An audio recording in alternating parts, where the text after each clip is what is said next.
حضرت عثمان کو شہید کرنے والے صحابی تھے. آج کل یہ سوشل میڈیا پہ آ رہا ہے صحابہ نے شہید کیا. تو یاد رکھو خالصتاً جھوٹ بکواس جن روایتوں میں محمد بن ابی بکر کے بارے میں داڑھی سے پکڑا اور عمر بن حمد کے متعلق ہے سب جھوٹ کا پلندہ اور سبائی یہودیوں کی ایجاد.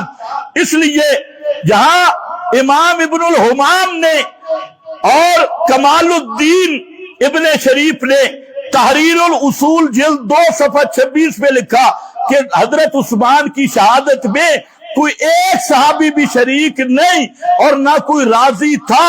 یہ خالص سبائی یہودی تھے, وہاں کوئی صحابی نہیں تھا اور نہ صحابی حضرت عثمان کی اس شہادت یا اس قتل کے اندر کسی طرح بھی کوئی شریک نہیں تھا. یہ تحریر الاصول اس میں اسی طرح قاضی ابو بکر ابن العربی العواصم من القواسم صفحہ 136 پر اسی پر بات کرتی ہوئے لکھتے ہیں کہ جو لوگ کہتے ہیں حضرت عثمان کی شہادت میں صحابہ کا ہاتھ تھا جیسے محمد بن ابی بکر وغیرہ وغیرہ, تو قاضی ابو بکر ابن العربی فرماتے ہیں کہ یہ بالکل جھوٹ اور بکواس ہے. حضرت عثمان کی شہادت میں کوئی ایک صحابی کا بھی ثبوت نہیں ملتا. سمجھ گئے یا نہیں سمجھ گئے؟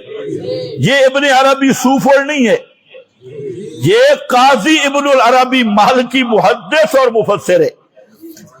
اسی طریقہ سے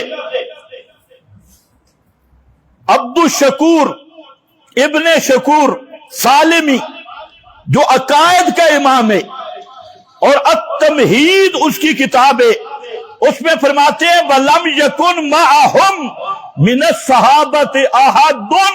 حضرت عثمان کی شہادت میں اور ان ظالم جو آئے تھے حضرت کو شہید کرنے کے لیے, ان کے ساتھ کوئی ایک صحابی بھی کسی طرح بھی شریک نہیں تھا. یہ سب جیل بھی سبائی یہودی اور ساتھ بول دیا کرو